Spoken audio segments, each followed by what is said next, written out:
Good afternoon. This is Dale Snyder with the Snyder Group at Keller Williams Realty here in Las Vegas, Nevada. We have Christopher Hahn, our office manager and short sale negotiator overseeing the processes for the team. Thanks for your time today, Chris, and being here. Of course. So what we'd like to go over today is going to be the short sale process changes. So whether you're an agent that's new to short sales, trying to understand this complicated and ever-changing process, or you're a consumer that's thinking about short selling, or you're already in the process, there's been a lot of recent changes, and Chris is the expert on the processing side of things. He's always taking classes, staying up on top of all of these changes so we can make sure our short sales move smoothly. So I guess let's jump right in, Chris. What do we got going with changes?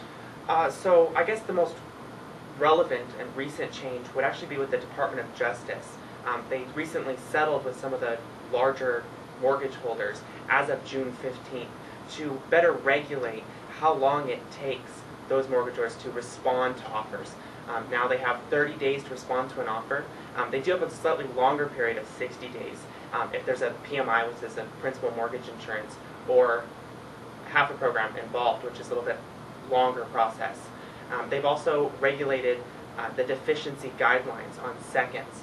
Before it was very difficult to get a deficiency waiver on the second due to it being a HELOC, someone who pulled cash out of their home and invested it in cars or vacations or whatnot. And the mortgage holders were less lenient on issuing those deficiency waivers. Well, that's been reined in a bit as of June 15th. Okay, well, I have a question. I'm assuming you may have the same question. So they have 30 days to just say, yeah, we've got your offer? Or do they have 30 days to counteroffer? Or like, what do you mean by they have 30 days, more specifically? Well, when they get an offer, there's three things they can do with it. They can accept it, counter it, or reject it.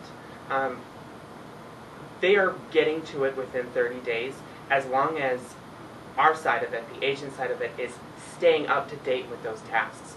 They're being much more regulatory on how long it takes us to respond to certain requests. They say that we have to respond to their response within 5 days. Well, that allows them to stay within that 30-day period.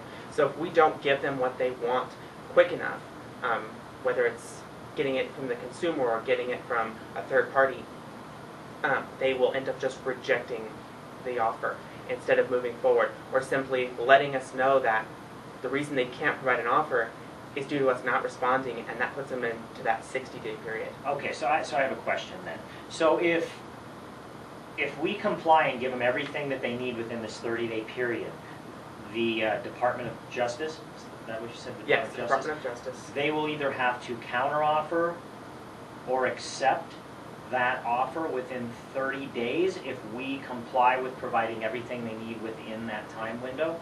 Absolutely. Obviously, the Department of Justice can't regulate every single file down to the mortgage holder, but as real estate agents knowing this, we can simply provide them with everything they need and state, we've given you everything. As per the Department of Justice, starting June 15th, you have to respond to our offer within that 15 days.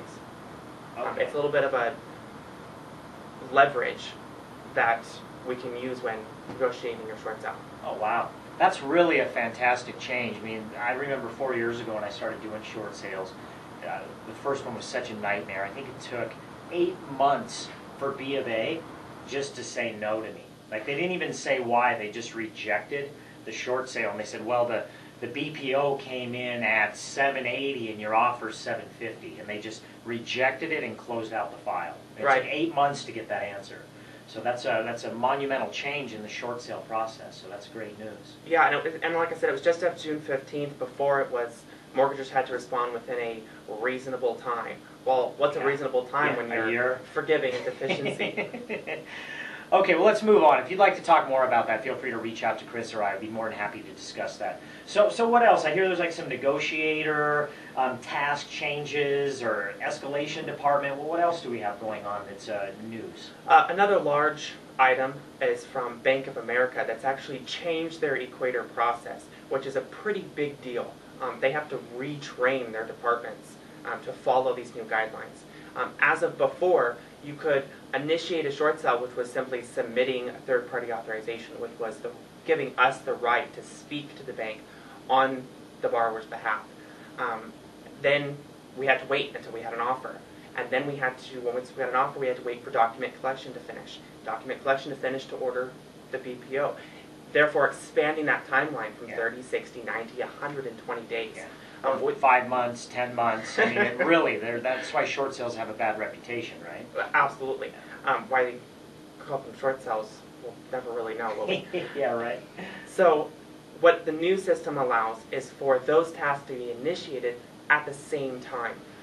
They put in a short sale, and it gives them the right to order that evaluation, the document collection status, as well as wait for an offer, all at the same time. So these tasks can be completed within 30 days, and the bank can give a response. Wow. So it's not, if I'm hearing you right, what I remember when I was processing these short sales, it's like, okay, now upload this document.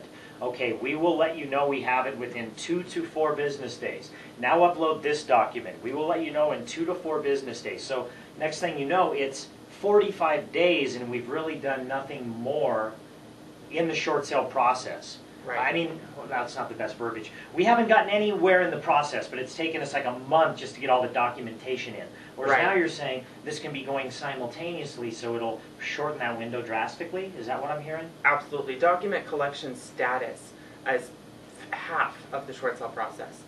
Because those documents come back and forth a lot, there is another person on the other side of this short sale, as in the negotiator with Bank of America or a processor, that wants documents exactly the way that they want them.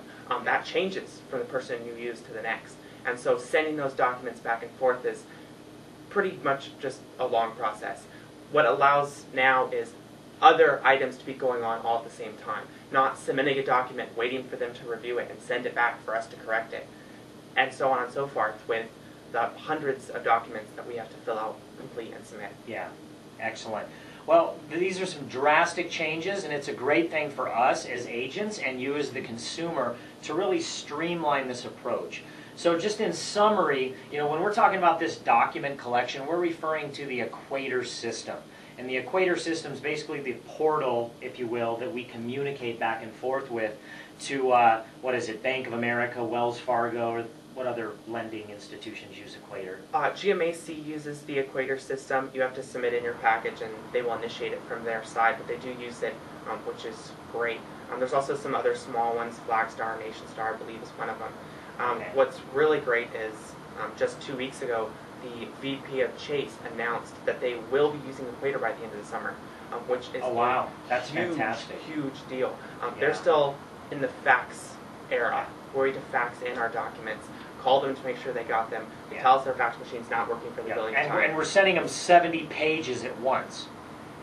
We'll call in and say, did you get page 3, did you get page 4, did you get page 5? Yeah, it's ridiculous. What about, not IndyMac, is IndyMac what we're having some challenges with right now?